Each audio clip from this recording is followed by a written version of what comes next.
వాళ్ళ డివిజివ్నెస్ అప్రోచ్ కానీ ఈ రోజుకి ఆ ధోరణి మారలేదు. దానికి ఉదాహరణ ఇటీవల తెలంగాణలో జనసేన సభని అనుమతులు ఇవ్వకుండా అడ్డుకోవడం. ఈరోజు ఎజెండాలు ఇది ప్రధానాంశం కానప్పటికీ కూడా ప్రతిసారి ఒక్కొక్క రాజకీయ పార్టీ తమ సొంత రాజకీయ సరిహద్దులు పెట్టుకొని ఎలాంటి విభజనలు సృష్టిస్తారో చెప్పడానికి నేను దీన్ని ఒక ఉదాహరణగా చెప్తున్నాను. చాలామంది ముఖ్యంగా మన తెలుగు రాష్ట్రాలు కావచ్చు, కొంచెం దక్షిణాది రాష్ట్రాలు కావచ్చు, మనం ఎక్కువగా వినేది మేము ఢిల్లీ మెడలు ఉంచుతాం, చొక్కా పట్టుకొని నేలకు దించుతాం, తడాకా చూపిస్తామని దక్షిణాది నాయకులు చాలామంది చాలా పెద్ద పెద్ద మాటలు మాట్లాడుతూ ఉంటారు. కానీ నిజంగా వాళ్ళు ఢిల్లీకి రాగానే ఆ మాటలు ఎందుకు గొంతులోంచి రావు, పెగలవు, ఏంటో భయం అనుకుంటాం. అంటే ఎందుకు రాదు అంటే ఆ మాటలు వ్యక్తుల్ని చూసి వీటన్నిటికంటే కూడా ఢిల్లీ రాజధాని చూసిన ఆ విశిష్టత, ఇక్కడున్న విశిష్టత, ఢిల్లీ అనేది ఒక వ్యక్తుల గురించి కాదు, అది చేసిన త్యాగాల గురించి.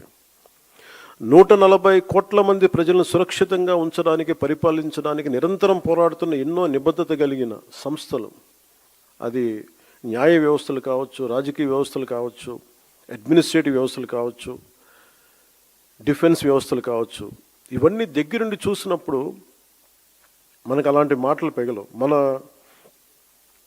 తమ ప్రాంతాల్లో, మన రాష్ట్రాల్లో ఉండి పెద్ద పెద్ద మాట్లాడే నాయకులందరూ కూడా ఇక్కడికి వచ్చినప్పుడు ఢిల్లీ తాలూకు ఈ గాఢతను చూసిన తర్వాత ఈ దేశం యొక్క సమగ్రతని అర్థం చేసుకుంటారు. మీరు ఇండియా గేట్కి వెళ్తే ఈ దేశాన్ని ఏకతాటిపై ఉంచడానికి సైనికులు చేసిన త్యాగాలు మనకు అర్థమవుతాయి. ఒక సెంట్రల్ హాల్కి వెళ్తే 370కి పైగా న్యాయ నిపుణులు, అంబేద్కర్ గారు రాజ్యాంగ సారథిగా, చాలామంది ప్రముఖులు, నాయకులు కలిసి 2 సంవత్సరాల 11 నెలల 17 రోజుల పాటు రాజ్యాంగ చర్చలను ఎలా జరిపారో మనకి అర్థమవుతుంది. విభజన సమయంలో దాదాపు 2 కోట్ల మంది ప్రజలు నిర్వాసితులయ్యారు. 18 నుండి 20 లక్షల మంది ప్రజలు ప్రాణాలు కోల్పోయారు.